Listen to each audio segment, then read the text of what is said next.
I'm Al Magaletta. I'm here at the NFPA conference. I am a member of the PAPA, Protecting All Protectors Alliance, and I'm here with Raul Angulo and Eric Lawyer, and who are both originally from Seattle. Raul is a former fire captain of Seattle, and Eric is a former fireman. And I have three questions, two of which are addressed to both of them. And the first question is, why are you here at the NFP conference? And secondly, why do you care about this building collapse? And finally, for Eric, what is PAPA asking for? And I'll start with Raul. Okay, why am I here? Well, I was invited by PAPA, and I am the author of the recent edition of Engine Company Fireground Operations, 4th edition, which is published by Jones and Bartlett Publishing and in conjunction with NFPA. This is the most recent and comprehensive textbook on strategy and tactics for firefighting, and published to date. And there's a high-rise chapter in the book which caused me to really study the case studies in the United States as well as some around the world, like the Grenfell fire. And in my research of the case studies, I realized that to date there's been no structural collapse of any high-rise building as a result of fire. And so the book was published, and then I was contacted by PAPA. They were asking me about, what about the Solomon Brothers building, which is Building 7 of the World Trade Center. I was aware that it did collapse. A lot of people don't. They only think that there's two collapses. You know, building, plane, collapse. But there was actually the third building that collapsed later on in the day. And so they turned me onto the website, and I was not familiar with the videos that were available, as well as the NIST study, which I did study and read, and I was not familiar with the study that came out of the University of Alaska. So after going through all that information, I had to yield to their concerns and basically agree. My consensus is that I don't agree that Building 7 collapsed as a result of fire. I realized that NIST did their speculation on modeling. There was no real hard evidence. It was all theorized, which makes the University of Alaska study so important, because they didn't agree with it and they did their own modeling and came up with a different conclusion, that this was not as a result of a single column collapse. So why is that important? It's important because in my new book, in the high-rise chapter, we haven't changed our high-rise strategy and tactics for the last 20 years, since September 11th. We're still setting up the command posts, usually in the lobby or at the fire control center of a building. We're using that control center because we're relying on the building features to help us control fire, whether it's through the sprinkler system, the ventilation systems, the HVAC systems. We're relying on the building to help us fight the fire. We're still setting up staging 2 floors below the fire floor. We're not evacuating entire buildings of their occupants. We're using the Type 1 construction safety ratings to execute our ability to protect people in place. For example, we may move them 5 floors below the fire floor. Certainly we're going to remove people above the fire floor above, maybe 2 floors above. Wherever there's smoke contamination, we're going to move them to a safer place. But our initial strategy is not to dump the building. And so these are still the current best practices for high-rise firefighting. So when you look at the NIST conclusion, which was based on the fire load of office fire load, that you can have a phenomenon that can collapse a single column and dump an entire building and collapse it, I'm sorry, I just can't buy it. And the problem that I have with NIST is I'm relying on them, because in my book I'm using the NIST UL studies and relying on the integrity and accuracy of the NIST experiments for residential construction in relation to modern fuels, and lightweight truss construction to cause us, and for me to write the book, to modify our strategy and tactics for residential fires using the evidence that was and recommendations that was provided by NIST. So unfortunately, I can't accept their recommendations or their conclusion on Building 7. It just doesn't compute. So I have skin in the game because I am writing and maintaining our strategy and tactics for high-rise firefighting. That's mainly why I'm here.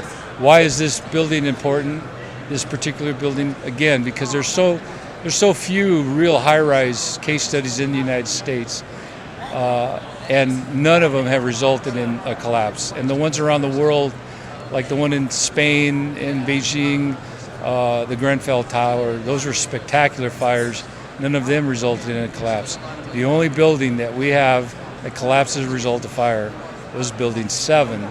And so now that it's 20 years after, it's been a very visceral and emotional topic for a lot of people. They can't go there, but it's time to study this building and ask ourselves critical questions on why it collapsed. And so that's what we're here to discuss and start a discussion around that topic. So, Eric? Thank you so much, Raul. And it's an honor to be here with you, and thank you for having the courage to share what you just shared. So the two questions. Why are you here at the NFPA conference? I'm here because I care, and I know Raul's here because he cares. And anybody who really looks at this information, when you're able to work through the emotional side of what this might mean, which was really hard for me, I know most people care. Almost everybody I've ever talked to cares. That's why I'm here. This is the National Fire Protection Association, which does care about firefighters. It cares about the public. And we, with PAPA, which is Protecting All Protectors Alliance, we care about people. We care about first responders and the public and the people they protect. So that's why we're here, is we care. We're a not-for-profit. No one's here because they're being paid to be here. Actually, most of us have paid to be here. So this is our main intention, is to get this information out to protect all people. And then why do I care about this building collapse? I care because, to me, if we do not take a stand for this as humanity, what it's saying is we no longer care about improving our buildings, improving our firefighting strategies, improving really anything. Because what we're saying is it's okay, because this is what happened. NIST admits, they admit themselves, you can go to their website, they admit they did this investigation on Tower 7, this building we're talking about, Solomon Brothers building, with no physical evidence. If that's true, this is the first time ever in United States history a fire or a collapse at this level has ever been done with no physical evidence. If that's the case, nobody's been held accountable. Last time I checked, it's a federal crime to destroy physical evidence. NFPA 921, preservation of evidence of the fire scene, calls for you have to preserve that evidence until the investigation is complete and until all interested parties have had access to that same evidence. Well, at this conference, I won't say names, we'll just say we have met people who were sued by the Silverstein basically companies, that when they were sued because they were told their systems failed. Their systems did not fail, and according to them and according to me, my belief. So what it was this evidence or this investigation was done with no physical evidence. So how can they say that those things failed when they didn't use physical evidence? We can't prove that at all. So that's why this building's important. It's also important because I think we're at a time in humanity where it's we the people stand up and call out when an institution, a government institution or a corporate institution that's so massive and will not listen to the concerns of the people, that we the people make it clear we are no longer buying your information. It's kind of like the emperor has no clothes. We're not going to buy this as Papa. Now, Raul, to be clear, has been invited here as a guest, so he's not a member of Papa. He's our guest here. So I'm speaking for Papa and myself. And I just want to see if there's anything else that's important for this building. I'd say it's important if you care about where the future's headed, about fire protection systems, about buildings, or just humanity in general. It's time for us to talk about this as adults, because right now NIST, they use no physical evidence, they refuse to follow the national standards for fire investigations, which call for the investigation of the use of explosives.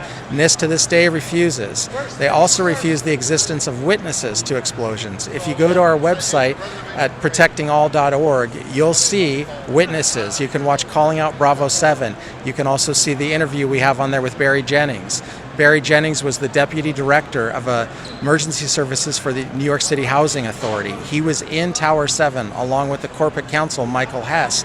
They were in Tower 7 before Towers 1 and 2 collapsed, and they reported explosions. Not only reported them, they were trapped for several hours from the explosions. So the fact that NIST is saying there were no witnesses, there were no audio recordings, and there's no physical evidence tells me that's an investigation I'm not going to take credibly. So your final question was, what is PAPA asking for? So what we're asking for as PAPA is we're not asking for trials, we're not asking for any of that stuff. What we're asking is common sense stuff. Right now, Grenfell fire in London, they had confusing opposing strategies happening. The reason why was the firefighters there had burned in images of buildings just collapsing, which they thought were due to fire. And they had a report from NIST saying that same thing. So when any new high-rise fire happens, that's going to happen with firefighters all over the world. Is this building just going to come down at free fall speed suddenly without any warning, or do we have time to operate and help rescue people? Which Raul knows from history, all the other high-rises have survived these collapse. They have not collapsed. So firefighters, we do have the time. Nothing has changed in that. What we have is a report that is bad. So we're asking the NFPA to put on in any of their codes and standards related to high-rise to have a disclaimer saying we are rejecting all the findings of NIST report on Solomon Brothers Building Tower 7. So we can make it clear to the firefighters and the fire professional community, this is I'll just call it a junk report, fake report, whatever you want to call it. That's what NIST report is. We are going to call things direct, and unless NIST can prove to me that they can't, because we have the witnesses, they say there are none. We can show you the witnesses. They can't disprove those witnesses other than saying they don't exist. So with me, I'm just honored to be here with these three gentlemen and with a lot of others from PAPA that are here, and the people that have had the courage to come to our booth, that are people in positions of significant influence that even asked, how did you guys get in here? It is because it's time. It's time for us to look at this stuff. It's time to be adults about it. It's time to stop playing the political game and just going, we're people. We care. Your organization cares. Yours does too. Let's stop all the money BS. Let's stop all the political stuff and let's talk about this. So that's why we're here, and thank you both. And yeah. I'd like to add some, just one more thing. I think any sort of leadership, any sort of instruction at this level where lives are at stake, it relies on trust. Trust. I mean, people have to trust what I am saying in order to implement what I'm asking them to do as an author. And I'm relying on the integrity and trust of our organizations like, NFPA and NIST and UL and the building code people, International Fire Code, and all these other organizations.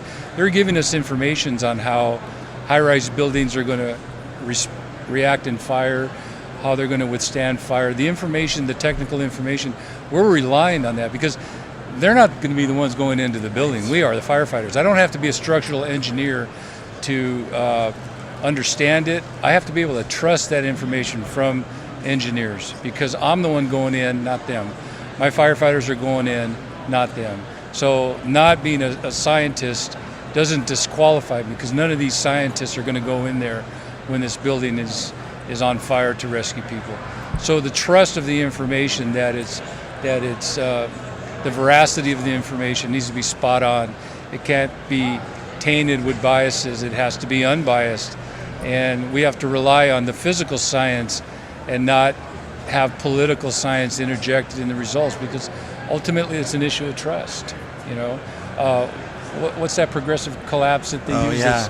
So NIST, as part of their claim of this sudden collapse, they say, Sunder does, it's a new phenomenon. It's the first time we have fire-induced progressive collapse. So what it's saying is a single point of failure can create a controlled like demolition type collapse. And I never even heard of that term. After 20 years, if this was a significant report to be taken seriously, I mean, this information would have permeated training within the fire service in the last 20 years, and it hasn't.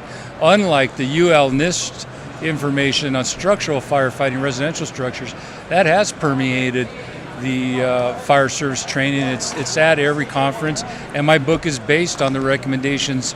So I'm relying and trusting that the information I'm getting from UL and specifically NIST is reliable and accurate. And but unfortunately, I can't concur with the results of their report on Building 7. So it's really an issue of trust. Yeah, thank you, Raul. Thanks, Al. I'd like to thank both of you for coming all the way across the country to this convention, and not just me, but all the members of PAPA. We're very thankful that you're here, and really appreciate what you have to say. Thanks again. Thanks for inviting us all. Okay. Thank you so much.